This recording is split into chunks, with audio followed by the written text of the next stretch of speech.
भगवत गीता में मनुष्य के जीवन की प्रत्येक समस्या का समाधान मिलता है। भगवत गीता ऐसे प्रेरणादायक संदेशों का महासागर है जो जीवन से निराश मनुष्य को आशाओं से भर देती है। मित्रों, मुझे पूरा विश्वास है कि इस वीडियो को पूरा अंत तक देखने और शांत मन से इसकी बातों को सुनने और समझने के बाद न केवल आपके मन को असीम शांति का अनुभव होगा, बल्कि आपके विचारों में और जीवन में भी बहुत ही सकारात्मक बदलाव अवश्य आएंगे। मैं यह गारंटी के साथ कह सकता हूं कि जो कोई भी इस गीता सार को पूरा अंत तक सुनेगा और इसके ज्ञान को अपने जीवन में उतारेगा, उसे अपनी हर समस्या का, हर परेशानी का समाधान अवश्य मिलेगा। उसे वह सब कुछ मिलेगा जो वह पाना चाहता है। इसलिए इस भगवत गीता सार को आप हर रोज सुबह और रात में सोने से पहले अवश्य सुनें। दोस्तों, आपसे आग्रह करते हैं कि इस वीडियो को अंत तक जरूर देखें और अगर आपको हमारा यह प्रयास पसंद आए तो वीडियो को लाइक करें और नीचे कमेंट में जय श्री राधे कृष्ण लिखें। साथ ही हमारे चैनल को सब्सक्राइब करें और बेल आइकन को दबाएं ताकि हमारे नए प्रेरणादायक वीडियो सबसे पहले आपके पास पहुंचे। શ્રીમદ ભાગવત મહાપુરાણ પહેલો સ્કંદ પહેલો અધ્યાય શ્રી સુતજીની શૌનકાદિ ઋષિઓનો પ્રશ્ન મંગલાચરણ, જેના થકી આ જગતનું સર્જન, પાલન અને સંહાર થાય છે અને કારણ કાર્યરૂપે બધા પદાર્થોમાં અનુગત છે અને પૃથક પણ છે, તે સર્વજ્ઞ છે, સ્વયં પ્રકાશ છે, જેણે પોતાના સંકલ્પથી આદિકવિ બ્રહ્માને વેદજ્ઞાનનું દાન આપ્યું છે, જેના વિશે મોટા મોટા વિદ્વાનો પણ મોહિત થઈ જાય છે।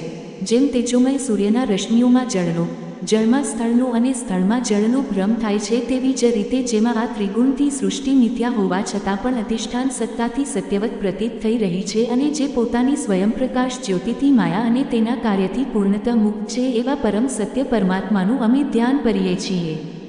મહામુનિ વ્યાસદેવ વડે નિર્મિતા શ્રીમદ ભાગવત મહાપુરાણમાં મોલપર્વત ફળની કામનાથી રહિત પરમધર્મનું નિરૂપણ થયું છે। આમાં શુદ્ધ અંતઃકરણના સત્પુરુષોએ જાણવા યોગ્ય એવી વાસ્તવિક જણસ પરમાત્માનું નિરૂપણ થયું છે કે જે જણસ ત્રિવિધ તાપોનો જડમૂળથી નાશ કરનારી અને પરમજ્ઞાન આપનારી છે। ત્યારે અન્ય કોઈ સાધનનું કે શાસ્ત્રનું શું પ્રયોજન છે? જે સમયે પુણ્યાત્મા પુરુષો આના શ્રવણની ઈચ્છા કરે છે, તે જ સમયે ઈશ્વર વિના વિલંબે તેમના હૃદયમાં આવીને બેસી જાય છે। હે ભગવત રસના રસિક ભાવુક ભક્તજનો, આ શ્રીમદ ભાગવત વેદરૂપી કલ્પવૃક્ષનું પરિપક્વ ફળ છે અને તે શુકદેવજીના મુખથી ઝરેલા પરમાનંદરૂપી અમૃતરસથી પૂર્ણ છે। તેથી આ ભાગવત રસનું મોક્ષ પર્યંત વારંવાર પાન કરતા રહેવું જોઈએ। કથા પ્રારંભ। એકવાર ભગવાન વિષ્ણુ અને દેવતાઓના પરમ પુણ્યમય ક્ષેત્ર નૈમિષારણ્યમાં શૌનકાદિ ઋષિઓએ ભગવત પ્રાપ્તિની ઈચ્છાથી સહસ્ર વર્ષોમાં સંપન્ન થનારા એક મહાન યજ્ઞનું અનુષ્ઠાન કર્યું। એક દિવસ તે ઋષિઓએ પ્રાતઃકાળે અગ્નિહોત્ર વગેરે નિત્યકર્મોથી પરવારીને સુતજીનું પૂજન કર્યું અને તેમને ઊંચા આસન પર બેસાડીને ઘણા આદરપૂર્વક આ પ્રશ્નો કર્યા। ઋષિઓએ કહ્યું, હે સુતજી, તમે નિષ્પાપ, તમે સમસ્ત ઇતિહાસ, પુરાણો અને છો ધર્મશાસ્ત્રોનું વિધિપૂર્વક અધ્યયન કર્યું છે તથા તેમની સમ્યકપણે વ્યાખ્યા પણ કરી છે। વેદોના જાણનારાઓમાં શ્રેષ્ઠ ભગવાન બાદરાયણે તથા ભગવાનના સગુણ નિર્ગુણ રૂપને જાણનારા અન્ય મુનિઓએ જે કંઈ જાણ્યું છે, તેમને જે વિષયોનું જ્ઞાન છે, તે બધું તમે વાસ્તવિક રૂપમાં જાણો છો। તમારું હૃદય ઘણું સરળ અને શુદ્ધ છે, તેથી તમે તેમની કૃપા અને અનુગ્રહના પાત્ર થયેલા છો। ગુરુજનો પોતાના વહાલા શિષ્યને ગુપ્તમાં ગુપ્ત વાત પણ બતાવી દેતા હોય છે। હૈ આયુષ્યમાન, તમે કૃપા કરીને એ બતાવો કે તે બધા શાસ્ત્રો, પુરાણો અને ગુરુજનોના ઉપદેશોમાંથી તમે કળિયુગી જીવોના પરમ કલ્યાણ માટેના સહજ સાધન તરીકે શું નક્કી કર્યું છે? તમે સંત સમાજના ભૂપણ છો। આ કળિયુગમાં પણું કરીને લોકોની આવરદા ઓછી થઈ ગઈ છે। સ્થાપન કરવામાં લોકોની રુચિ અને પ્રવૃત્તિ પણ નથી। લોકો પ્રમાદી થઈ ગયા છે। તેમનું ભાગ્ય તો મંદ છે જ, તેમની સમજ પણ થોડી છે। એ સાથે જ તેઓ અનેક પ્રકારના વિઘ્નો, અડચણોથી ઘેરાયેલા પણ રહે છે। શાસ્ત્રો પણ ઘણા છે, તેમજ તેમાં અનેક પ્રકારના કર્મોનું વર્ણન છે। તેમાં સાંભળવાની વાતો પણ બહુ છે, તેથી હૈ સાધો, આપ આપની બુદ્ધિથી અમને શ્રદ્ધાળુઓને જે સાર વાત છે તે તારવીને સારી રીતે સંભળાવો, જેથી અમારા અંતઃકરણ શુદ્ધ થાય। હે પ્રિય સુતજી, તમારું કલ્યાણ થાઓ।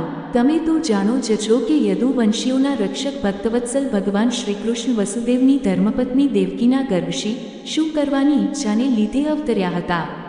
આથી હૈ આત્મીય અમે તે વિષયમાં સાંભળવા ઈચ્છીએ છીએ. તમે કૃપા કરીને અમારા માટે તેનું વર્ણન કરો, કારણ કે ભગવાનનો અવતાર જીવોના પરમ કલ્યાણ માટે તથા તેમનો ભગવત પ્રેમ પર સમૃદ્ધિ માટે જ થાય છે. આ જીવ જન્મ મૃત્યુના પોર ચક્રાવાલા પડેલો છે. આવી સ્થિતિમાં પણ જો તે ક્યારે છું ભગવાનના મંગલમય નામનું ઉચ્ચારણ કરે તો તે જ ક્ષણે તે ચક્રાવામાંથી મુક્ત થઈ જાય, કારણ કે સ્વયં ભય પણ ભગવાનથી બીતો રહે છે. હૈ સૂતજી, આપ જેવા પરમ વિરક્ત અને પરમ શાંત મુનિજનો ભગવાનના શ્રીચરણોના શરણમાં જ રહે છે, તેથી તેમના સ્વર્ગમાત્રથી સંસારના જીવો તરત પવિત્ર થઈ જાય છે. જ્યારે ગંગાજીના જળનું તો ઘણા દિવસો સુધી સેવન કરવામાં આવે ત્યારે પવિત્રતા પ્રાપ્ત થઈ શકે છે. આવા પુણ્યાત્મા ભક્તો જેમની લીલાઓનું ગાન કરતા રહે છે તેવા ભગવાનના કણીમણને હરનારા પવિત્ર યશનું શ્રવશ ન કરે ભલા એવો આત્મશુદ્ધિની ઈચ્છાનો કર્યો મનુષ્ય હશે? તેઓ લીલાથી જ અવતાર ધારણ કરે છે. નારદ વગેરે મહાત્માઓએ તેમના ઉદાર ચરિત્રનું ગાન કર્યું છે. તેમનું વર્ણન અમને શ્રદ્ધાળુઓને કહી સંભળાવો. હૈ બુદ્ધિમાન સૂતજી, સર્વસમર્થ પ્રભુ પોતાનો યોગમાયાથી સ્વચ્છંદ લીલા કરે છે. તમે તે શ્રીહરિની મંગલમય અવતાર કથાઓનું હવે વર્ણન કરો. પુણ્યકીર્તિ ભગવાનની લીલા સાંભળતા અમને ક્યારેય પણ તૃપ્તિ થતી નથી, કારણ કે રસ્ય શ્રોતાઓને ડગલે પગલે ભગવાનનો લીલાઓમાં નવા નવા રસનો અનુભવ થાય છે. ભગવાન શ્રીકૃષ્ણે પોતાનું સ્વરૂપ છુપાવીને લોકો સામે એવી ચેષ્ટાઓ કરતા હતા કે જાણે તેઓ કોઈ મનુષ્ય હોય, પરંતુ તેમણે બળરામજી સાથે એવી પણ લીલાઓ કરી છે, એવું પરાક્રમ પણ પ્રગટ કર્યું છે કે જે મનુષ્ય કરી શકતો નથી. કળિયુગને આવેલો જાણીને અમે આ વૈષ્ણવ ક્ષેત્રમાં દીર્ઘકાલીન સત્રનો સંકલ્પ કરીને બેઠા છીએ. શ્રીહરિની કથા સાંભળવા માટે અમને પૂરો અવકાશ છે. આ કળિયુગ અંતઃકરણની પવિત્રતા અને શક્તિનો નાશ કરનારો છે. એનો પાર પામવાનું મુશ્કેલ છે. સમુદ્રની પહેલે પાર જનારાઓને જેમ કર્ણધાર મળી જાય તે જ રીતે આનો પાર પામવાની ઈચ્છા રાખનારા એવા અમારી સાથે બ્રહ્માએ તમારો મેળાપ કરાવ્યો છે. પરમરક્ષક બ્રાહ્મણ ભક્ત યોગેશ્વર ભગવાન શ્રીકૃષ્ણ પોતાના ધામમાં પધારી ગયા એ પછી પરમે હવે કોનું શરણ લીધું છે એ બતાવો. બીજો અધ્યાય ભગવત કથા અને ભગવત ભક્તિનો મહિમા. શ્રી વ્યાસજી કહે છે, શૌનકાદિ બ્રહ્મવાદી ઋષિઓના આ પ્રશ્નો સાંભળીને રૌમહર્ષણના પુત્ર ઉગ્રશ્રવાને પણ આનંદ થયો. તેમણે ઋષિઓના આ મંગલમય પ્રશ્નનું અભિનંદન કરીને કહેવાનું શરૂ કર્યું. સૂતજીએ કહ્યું, જે સમયે શ્રી શુકદેવજીનો યજ્ઞોપવિત સંસ્કાર પણ થયો ન હતો અને જેમણે કંઈ કરવાનું બાકી પણ નથી, એવા વેગથી જઈ રહેલા શુકદેવજીને જોઈને તેમના પિતા વ્યાસજી વિરહવ્યાકુળ થઈને પોકારવા લાગ્યા, બેટા બેટા. તે સમયે બ્રહ્મમાં તન્મય હોવાને કારણે શ્રી શુકદેવજી વતીથી વૃક્ષોએ ઉત્તર આપ્યો, એવા સૌના હૃદયમાં વિરાજમાન શ્રી શુકદેવ મુનિને હું નમસ્કાર કરું છું. આ શ્રીમદ ભાગવત અત્યંત ગોપનીય રહસ્યાત્મક પુરાણ છે. ભગવાનના સ્વરૂપનો અનુભવ કરાવનાર અને સમસ્ત વેદોનો સાર છે. સંસારમાં ફસાયેલા જે લોકો આ ઘોર અજ્ઞાનરૂપી અંધકારની પહેલે પાર જવા ઈચ્છે છે તેમના માટે આધ્યાત્મિક તત્વોને પ્રકાશિત કરાવનારો મોક્ષ આપનારા ધર્મનું આચરણ અર્થ પ્રાપ્તિ કરવા માટે નથી, અર્થાત ધર્મનું એ જ ગમાણે દ્રવ્યની ઉપલબ્ધિ પણ નિષ્કામ ભાવે લોકસેવા માટે થવી જોઈએ. તેનાથી પોતાની કામનાઓની પૂર્તિ કરવી એ પ્રયોજન નથી. ભોગસાધનનું પ્રયોજન ઇન્દ્રિયોની તૃપ્તિ નથી, માત્ર જીવન નિર્વાહ થઈ શકે એ છે. જીવનનો ઉદ્દેશ તત્વ જિજ્ઞાસા હોવો જોઈએ. કર્મ પરંપરાથી અર્થ સંપાદન જ કરતા રહેવું એ કોઈ જીવનનું પ્રયોજન નથી. તત્વવેત્તાઓ અદ્વૈત અદ્વિતીય સચ્ચિદાનંદ સ્વરૂપ જ્ઞાનને જ તત્વ કહે છે. એને જ કોઈ બ્રહ્મ, કોઈ પરમાત્મા અને કોઈ ભગવાન કહે છે. શ્રદ્ધાવાન મૂર્તિઓ શ્રવણ ભક્તિ દ્વારા જ્ઞાન વૈરાગ્યયુક્ત અંતઃકરણમાં તે પરમતત્વરૂપ પરમાત્માનો અનુભવ કરે છે. આથી હે શૌનકાદિ ઋષિઓ, મનુષ્ય પોતપોતાના વર્ણ આશ્રમ અનુસાર સારી રીતે સ્વધર્મનું આચરણ કરવું જોઈએ, જેથી ભગવાન પ્રસન્ન થઈ જાય. ભગવાનનું પ્રસન્ન થવું એ જ પૂર્ણ સિદ્ધિ છે. તેથી ભક્તવત્સલ ભગવાનનું જ નિત્ય નિરંતર શ્રવણ, કીર્તન, ધ્યાન અને આરાધન કરવું જોઈએ. ભગવાનના સતત ચિક્કારૂપી તલવારથી વિચારશીલ મનુષ્ય તેના કર્મોની મજબૂત ગાંઠને કાપી નાખે છે. તો ભલા એવો કયો મનુષ્ય હશે જે ભગવાનની લીલાકથાઓમાં પ્રેમ ન કરે? હે શૌનકાદિ ઋષિઓ, પવિત્ર તીર્થોનું સેવન કરવાથી મહત્સેવા, તે પછી શ્રવણની ઈચ્છા અને શ્રદ્ધા અને તેના ફળરૂપે ભગવત કથામાં રુચિ થાય છે. સત્પુરુષોના સુહૃદ એવા ભગવાન શ્રીકૃષ્ણના યશનું શ્રવણ અને કીર્તન બંને પવિત્ર કરનારા છે. તેઓ પોતાની કથા સાંભળનારાઓના હૃદયમાં આવી વસે છે અને તેમની ખલ વાસનાઓનો નાથ કરે છે. સેવનથી અશુભ વાસનાઓ નાશ પામ પવિત્ર કીર્તિના ભગવાન શ્રીકૃષ્ણ પ્રત્યે આ પ્રેમની પ્રાપ્તિ થાય છે ત્યારે રજોગુણ, તમોગુણના ભાવ કામ, લોભ વગેરે માપ જાય છે અને ચિત્ત પર તેમનો પ્રભાવ પડ્યો ત્યારે ચિત્ત સત્વગુણમાં સ્થિત થઈ આવ્યાદર પ્રસન્નતાને પ્રાપ્ત થાય છે. આશા ભગવાનની પ્રેમપૂર્ણ ભક્તિથી જ્યારે સંસાર સમસ્ત આસક્તિઓ છૂટી જાય છે, કાય આનંદથી ભરાઈ જાય છે ત્યારે ભગવતની અનુભવ આપોઆપ થાય છે. હૃદય આત્મ સ્વરૂપ ભગવાનનો સાક્ષાત્કાર થતાં હૃદયની ગાંઠ ભેદાય છે, તમામ સંદેહ મટી જાય છે અને કર્મબંધન ક્ષીણ થઈ જાય છે. હા, બુદ્ધિમાન લોકો નિત્ય નિરંતરપણા આનંદા ભગવાન શ્રીકૃષ્ણ પ્રત્યે પ્રેમભક્તિ કરે છે, જેના આત્મ પ્રસાદની પ્રાપ્તિ થાય છે. પ્રકૃતિના 3 ગુણ છે, સત્વ, રજ, તમ. આમને સ્વીકારીને આ સંસારની ઉત્પત્તિ, સ્થિતિ અને પ્રલય માટે એક અદ્વિતીય પરમાત્મા જ બ્રહ્મા, વિષ્ણુ અને રુદ્ર આ 3 નામ ધારણ કરે છે. તેમ છતાં મનુષ્યોનું પરમ કલ્યાણ તે સત્વગુણને સ્વીકારનારા શ્રીહરિથી જ થાય છે. જેમ પૃથ્વીના વિકાર લાકડા કરતાં ધુમાડશે શ્રેષ્ઠ છે અને તેનાથી પણ શ્રેષ્ઠ છે. અગ્નિ કારણ કે વૈદોક્ત યજ્ઞયાગાદિ દ્વારા અગ્નિ સદ્ગતિ આપે છે, તે જ રીતે તમોગુણ કરતાં રજોગુણ શ્રેષ્ઠ છે અને રજોગુણ કરતાં સત્વગુણ શ્રેષ્ઠ છે, કારણ કે તે ભગવાનનું દર્શન કરાવે છે. પ્રાચીન કાળમાં મહાત્માઓ પોતાના કલ્યાણ માટે વિશુદ્ધ સત્વપૂર્ણ ભગવાન વિષ્ણુની જ આરોપના કરતા હતા. અત્યારે પણ જેઓ તેમનું અનુસરણ કરે છે તેઓ તેમની જ જેમ કલ્યાણભાજન બને છે. જે લોકો આ સંસાર સાગર પાર ઉતરવા ઈચ્છે છે તેવા અસૂયારહિત મનુષ્યો ભયાનક રૂપના ભૂતપતિઓની ઉપાસના નહીં કરતા સત્વગુણી વિષ્ણુ ભગવાનની અને તેમના અંશ કલા સ્વરૂપોની જ ભક્તિ કરે છે. પણ જેમનો સ્વભાવ રજોગુણી કે તમોગુણી છે તેઓ પર ઐશ્વર્ય અને સંતાનની કામનાથી ભૂત, પિતૃઓ અને પ્રજાપતિઓની ઉપાસના કરે છે, કારણ કે આ લોકોનો સ્વભાવ તે ભૂતાદિને મળતો હોય છે. વેદોનું તાત્પર્ય શ્રીકૃષ્ણમાં જ છે. યજ્ઞોનો ઉદ્દેશ્ય શ્રીકૃષ્ણ છે. યોગ શ્રીકૃષ્ણ માટે જ કરવામાં આવે છે અને સમસ્ત કર્મોની પરિસમાપ્તિ પણ શ્રીકૃષ્ણમાં જ છે. જ્ઞાનથી બ્રહ્મ સ્વરૂપ શ્રીકૃષ્ણની જ પ્રાપ્તિ થાય છે. તપસ્યા શ્રીકૃષ્ણની પ્રસન્નતા માટે જ કરવામાં આવે છે. શ્રીકૃષ્ણ માટે જ ધર્મોનું અનુષ્ઠાન થાય છે અને અંતિમ ગતિ તો શ્રી વાસુદેવ જ છે. સર્વવ્યાપી પરમાત્મા કે જે પ્રકૃતિના ગુણોથી અતીત છે તે પરમાત્માએ જ પોતાની ત્રિગુણાત્મિકા કાર્યકારણરૂપી માયાથી જ સર્ગના આદિમાં આ વિશ્વની રચના કરી હતી. રાત, રજ અને તમે આ 3 ગુણ તે જ માયાનો વિલાસ છે. તે ગુણોમાં રહીને ભગવાન તેમનાથી યુક્ત જેવા લાગે છે, પણ વાસ્તવમાં તો તેઓ પરિપૂર્ણ વિજ્ઞાનાનંદતન છે. અભિજ્ઞ તો વસ્તુત એક જ છે, પણ જ્યારે તે અનેક પ્રકારના લાકડામાં પ્રગટે છે ત્યારે અનેક રૂપે દેખાય છે. તેવી જ રીતે સૌના આત્મરૂપ ભગવાન તો એક જ છે, પણ પ્રાણીઓની અનેકતાને લીપે અનેક જેવા લાગે છે. તે જ ભગવાન સૂક્ષ્મભૂત તન્માત્રા, ઇન્દ્રિયો અને અંતઃકરણ વગેરે ગુણોના વિકારભૂત ભાવો વડે અનેક પ્રકારની પોનીઓનું નિર્માણ કરે છે અને તેમનામાં ભિન્ન ભિન્ન જીવોના રૂપમાં પ્રવેશ કરીને તે પોનીઓને અનુરૂપ વિષયોનો ઉપભોગ કરે છે. તેઓ જ સમસ્ત લોકોની રચના કરે છે અને દેવતા, પશુ પક્ષી, મનુષ્ય વગેરે યોનિઓમાં લીલા અવતાર લઈને સત્વગુણ વડે જીવોનું પાલન પોષણ કરે છે. 3જો અધ્યાય ભગવાનના અવતારોનું વર્ણન. શ્રી સુતજી કહે છે, સૃષ્ટિના આરંભમાં ભગવાને લોકોના નિર્માણની ઈચ્છા કરી. ઈચ્છા થતાં જ તેમણે મહત્તત્વાદી સાધનો દ્વારા ઉત્પન્ન 10 ઇન્દ્રિયો, 1 મન અને 5 ભૂત આ 16 કળાયુક્ત પુરુષરૂપ ધારણ કર્યું.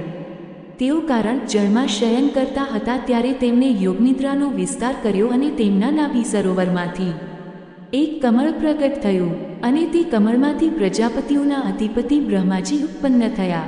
ભગવાનના તે વિરાટ રૂપના અંગ પ્રત્યંગમાં જ સમસ્ત લોકોની કલ્પના કરવામાં આવી છે. તે ભગવાનનું વિશુદ્ધ સત્વમય શ્રેષ્ઠ રૂપ છે. તે ભગવાનનું સગુણ રૂપ છે. આ વિરાટ બ્રહ્માંડ રૂપમાં ભગવાનનું જે સગુણ રૂપ છે, તત્વજ્ઞાનીઓ તેમાં પોતાની દિવ્ય દરીથી બ્રહ્મનું દર્શન કરે છે. ભગવાનનું તે રૂપ હજારો પગ જાંબો, ભુજાઓ અને મુખોને કારણે અત્યંત વિલયન છે. તેમાં તજારો મસ્તક, હજારો કાન, હજારો આંખો અને હજારો નાસિકાઓ છે. નજારો મુગટ, વસ્ત્રો અને કંડળ વગેરે આભૂષણોથી તે ઉલ્લેસિત છે. ભગવાનનું આ જ પુરુષ રૂપ, જેને નારાયણ કહે છે, અનેક અવતારોનો અક્ષય કોપ છે, એમાંથી જ બધા અવતાર પ્રગટ થાય છે. આ રૂપના નાનામાં નાના અંશથી દેવતા, પશુ પક્ષી, મનુષ્ય વગેરે યોનિઓની સૃષ્ટિ બને છે. તે પ્રભુએ જ પહેલા કૌમાર સર્ગમાં સનક, આ 4 સનંદન, સનાતન અને સનકુમાર બ્રાહ્મણોના રૂપમાં અવતાર લીધો અને અત્યંત કઠોર અખંડ બ્રહ્મચર્યનું પાલન કર્યું. બીજી વાર આ સંસારના કલ્યાણ માટે સમસ્ત યજ્ઞોના સ્વામી તે જ ભગવાને રસાતલમાં ગયેલી પૃથ્વીને બહાર કાઢવા માટે વરાહ રૂપ લીધું. શિવની સૃષ્ટિમાં તેમને દેવર્ષિ નારદના રૂપમાં ત્રીજો અવતાર લીધો અને સાત્વત તંત્રનો ઉપદેશ, જેને નારદ પાંચરાત્ર કહે છે, કર્યો. એમાં કર્મો વડે કર્મબંધનમાંથી કેવી રીતે મુક્તિ મળે છે એનું વર્ણન છે. ધર્મપત્ની મૂર્તિના ગર્ભથી તેમણે નર નારાયણ રૂપે ચોથો અવતાર લીધો. આ અવતારમાં તેમણે ઋષિ બનીને મન અને ઇન્દ્રિયોનું સર્વથા સંથમ કરીને ઘણી કઠણ તપસ્યા કરી. 5મા અવતારમાં તેઓ સિદ્ધોના સ્વામી કપિલના રૂપમાં પ્રગટ થયા અને તત્વઘનશ્યામ કરનારા સાંખ્યશાસ્ત્ર, કે જે સમય પરિવર્તનને લીધે લુપ્ત થઈ ગયું હતું, તેનો આસુરી નામના બ્રાહ્મણને ઉપદેશ કર્યો. અનસૂયાએ વરદાન માગવાથી 6ઠા અવતારમાં તેઓ અત્રિ પુત્ર દત્તાત્રેય થયા. આ અવારણ તેમણે અલર, પ્રહલાદ વગેરેને બ્રહ્મોપદેશ કર્યો. 7મી વાર રુચિ પ્રજાપલક આકૃતિ નામની પત્નીથી તેમણે પશરૂપે અવતાર લીધો અને પોતાના પુત્ર વામ વગેરે દેવવા સાથે સ્વયંભૂ મન્વંતરનું રક્ષણ કર્યું. રાજા નાભીની પત્ની મેરુદેવીના ગર્વ ઋષભદેવના 5 રૂપિયામાં ભગવાને 8મો અવતાર લીધો. આ 5 રૂપિયામાં તેમણે પરમહંસોનો માર્ગ, જે બધા જ આશ્રમો માટે વંદનીય છે, તે બતાવ્યો. સપીઓની પ્રાર્થનાથી તેઓ 9મી વાટુ રાજા પૃથુ રૂપે અવતીર્ણ થયા. કે શૌનકને ઋષિઓ આ અવતારમાં તેમણે પૃથ્વીમાંત સમસ્ત ઔષધિઓનું દોહન કર્યું. તેથી જો અવતાર સૌ માટે ઘણું જ કલ્યાણકારી થયું. ચાલુક મન્વંતરના અંતે જ્યારે સૌ ત્રિલોક સમુદ્રમાં ડૂબી રહ્યું હતું, ત્યારે તેમણે મત્સ્યરૂપે 10મો અવતાર લીધો અને પૃથ્વીરૂપી નૌકા પર બેસાડીને આગલા મન્વંતરના અધિપતિ વૈવસ્વત મનુનું રક્ષણ કર્યું. જે સમયે દેવો અને દૈત્યો સમુદ્ર મંથન કરી રહ્યા હતા, તે સમયે 11મો અવતાર ધારણ કરીને ભગવાને કચ્છપરૂપે મંદારાચળને પોતાની પીઠ પર ધારણ કર્યો. 12મી વાર ધન્વંતરીના રૂપમાં અમૃત લઈને સમુદ્રમાંથી પ્રગટ થયા અને 13મી વાર મોહિની રૂપ ધારણ કરીને દૈત્યોને મોતી કર્યા અને દેવોને અમૃત પીવડાવ્યું. 14મા અવતારમાં તેમણે નરસિંહ રૂપ ધારણ કર્યું અને અત્યંત બળવાન દૈત્યરાજ હિરણ્યકશિપુની છાતી પોતાના નખોથી અનાયાસે રીતે ચીરી નાખી, કે જે રીતે ચટ્ટાઈ બનાવનારો વાંસને ચીરી નાખે છે. 15મી વાર ભગવાન વામનનું રૂપ ધારણ કરીને દૈત્યરાજ બલિના યજ્ઞમાં ગયા. તેઓ ઈચ્છતા તો હતા ત્રિલોકનું રાજ્ય, પણ માગી તેમણે માત્ર એ જ ડગલા પૃથ્વી. 19 પરશુરામ રૂપે 16મા અવતારમાં તેમણે જ્યારે જોયું કે રાજાઓ બાબલોના દ્રોહી બની ગયા છે, ત્યારે ક્રુદ્ધ થઈને તેમણે પૃથ્વીને 21 વાર ક્ષત્રિય વિહોણી બનાવીએ. પછી 17મા અવતારમાં સત્યવતીના ગર્ભથી પરાશરજી દ્વારા તેઓ વ્યાસના રૂપમાં અવતર્યા. તે સમયે લોકોની સમજ અને ધારણાશક્તિ ઓછી જોઈને એમણે વેદરૂપી વૃક્ષની અનેક શાખાઓ બનાવી. 18મી વાર દેવતાઓનું કાર્ય સંપન્ન કરવાની ઈચ્છાથી તેમણે રાજાના રૂપમાં રામાવતાર લીધો અને સમુદ્ર પર સેતુ બાંધવો, રાવણવધ વગેરે પણિપ્પી વીરતાપૂર્ણ લીલાઓ કરી. 19મા અને 20મા અવતારોમાં તેમણે યદુવંશમાં બળરામ અને કૃષ્ણના રૂપમાં પ્રગટ થઈને પૃથ્વીનો ભાર ઉતાર્યો. આ પછી કળિયુગનું આગમન થયું હોય. મગધ દેશ બિહારમાં દેવતાઓના દ્વેપી દૈત્યોને મોહિત કરવા માટે અજનના પુત્રના રૂપમાં ભગવાનનો બુદ્રાવતાર થશે. આનાથી પણ ઘણું પછી, જ્યારે કળિયુગનો અંત નજીક હશે અને રાજાઓ ઘણું કરીને લૂંટારાઓ બની જશે, ત્યારે જગતના રક્ષક ભગવાન વિષ્ણુએશ નામના બ્રાહ્મણે ઘેર કલી રૂપે અવતરશે. હે શૌનકાદિ ઋષિઓ, જે અગાધ સરોવરમાંથી નાના નાના હજારો નાળા, નહેરો નીકળે છે, તે જ રીતે સત્વના નિધિ ભગવાન શ્રીહરિના અસંખ્ય અવતારો થયા કરે છે. ઋષિ, મનુ, દેવતા, પ્રજાપતિ, મનુપુત્ર અને જેટલા પણ મહાશક્તિશાળીઓ છે, તે સપડાય ભગવાનના જ અંશ છે. આ બધા અવતારો તો ભગવાનના અંશ અવતાર અથવા કલા અવતાર છે, પરંતુ ભગવાન શ્રીકૃષ્ણ તો સ્વયં ભગવાન અવતારી જ છે. જ્યારે લોકો દૈત્યોના અત્યાચારથી વ્યાકુળ થઈ ઉઠે છે, ત્યારે યુગે યુગે અનેક રૂપ પારણ કરીને ભગવાન તેમનું રક્ષણ કરે છે. ભગવાનના દિવ્ય જન્મોની આ કથા અત્યંત ગોપનીય, હાસ્યપૂર્ણ છે. જે મનુષ્ય એકાગ્રચિત્તે નિયમપૂર્વક સંધ્યાકાળે અને પ્રાતઃકાળે પ્રેમપૂર્વક આનો પાઠ કરે છે તે બધા દુઃખોમાંથી છૂટી જાય છે. આ સંપૂર્ણ વિશ્વ ચૈતન્ય સ્વરૂપ પરમાત્માનું સ્થૂળ રૂપ છે. ભગવાને મહત્ત્વવાદી સાધનોથી માયાના ગુણો દ્વારા પોતે જ પોતાનામાં તે પ્રપંચનું નિર્માણ કર્યું છે.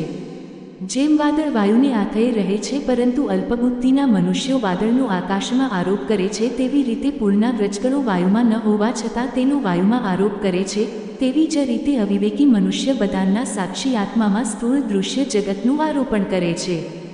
આ સ્થૂળ રૂપથી પર એક સૂક્ષ્મ અવ્યક્ત એવું અપરિણત ગુણોથી વ્યૂહિત રૂપ છે, જે સ્થૂળ શરીરની જેમ ન તો સાકાર છે અને ન જોવા સાંભળવામાં પણ આવે છે. તે સૂક્ષ્મ શરીર છે. આત્માનો તેમાં પ્રવેશ થવાત સંજ્ઞા જીવ થઈ જાય છે અને તેનો વારંવાર જન્મ થાય છે. ઉપરયુક્ત સૂક્ષ્મ અને સ્થૂળ શરીર અવિદ્યાને કારણે આત્મામાં આરોપિત છે. જે અવસ્થામાં આત્મ સ્વરૂપનું જ્ઞાન થતાં આ અજ્ઞાન દૂર થઈ જાય છે તે જ સમયે બ્રહ્મનો સાક્ષાત્કાર થાય છે. તત્વજ્ઞાનીઓ જાણે છે કે જે સમયે આ બુદ્ધિ સ્વરૂપા પરમાત્માની માયા પણ નિવૃત્ત થઈ જાય છે તે સમયે જીવ પરમાનંદમય થઈ જાય છે અને પોતાના સ્વરૂપ મહિમામાં પ્રતિષ્ઠિત થાય છે. વાસ્તવમાં જેમનો જન્મ પણ નથી અને જેમનું કર્મ પણ નથી તે હૃદયેશ્વર ભગવાનના અપ્રાકૃત જન્મ અને કર્મોનું તત્વજ્ઞાનીઓ આ રીતે વર્ણન કરે છે, કારણ કે તેમના જન્મ કર્મ એ વેદોનું અત્યંત ગોપનીય રહસ્ય છે. ભગવાનની લીલા અમોષ છે. તેઓ લીલાથી જ આ સંસારનું સર્જન, પાલન અને સંહાર કરે છે, પરંતુ તેમાં આસક્ત થતા નથી. પ્રાણીઓના અંતઃકરણમાં છુપાયેલા રહીને જ્ઞાનેન્દ્રિયો અને મનના નિયંતાના રૂપમાં તેમના વિષયોને ગ્રહણ પણ કરે છે, પરંતુ તેમનાથી અળગા રહે છે. તેઓ પરમ સ્વતંત્ર છે. વિષયો ક્યારેય તેમને લિપ્ત કરી શકતા નથી. જેમ જાદુગર અથવા નટના સંકલ્પ અને વચનોથી કરાયેલી કરામતને અજાણ્યો માણસ સમજી શકતો નથી, તેવી જ રીતે પોતાના સંકલ્પ અને વેદવાણી વડે ભગવાનના પ્રગટ કરેલા આ અનેક નામો અને રૂપોને તથા તેમની લીલાઓને કુબુદ્ધિનો જીવ ઘણી બધી તર્કયુક્તિઓ વડે પણ ઓળખી શકતો નથી. ચકપાણી ભગવાનની શક્તિ અને પરાક્રમ અનંત છે, એનો કોઈ તાગ પામી શકતું નથી. તેઓ સમસ્ત જગતના નિર્માતા હોવા છતાં પણ તેનાથી સર્વથા પર છે. તેમના સ્વરૂપને અથવા તેમની લીલાના રહસ્યને તે જ જાણી શકે છે કે જે નિત્ય નિરંતર નિષ્કપટ ભાવથી તેમની ચરણકમળોની દિવ્ય ગંભનું સેવન કરે છે, સેવા ભાવથી તેમના ચરણોનું ચિત્કાર કરતો આ શૂનકાદી ઋષિજનો. તમે બધા એક સૌભાગ્યશાળી અને ધન્ય છો કે આ જિમ્મા અને વિઘ્નો અડચણોથી ભરેલા આ સંસારમ સમસ્ત લોકોના સ્વામી भगवान. तो वीडियो को लाइक करें और नीचे कमेंट में जय श्री राधे कृष्ण लिखें. साथ ही हमारे चैनल को सब्सक्राइब करें और बेल आइकन को दबाएं ताकि हमारे नए प्रेरणादायक वीडियो सबसे पहले आपके पास पहुंचे.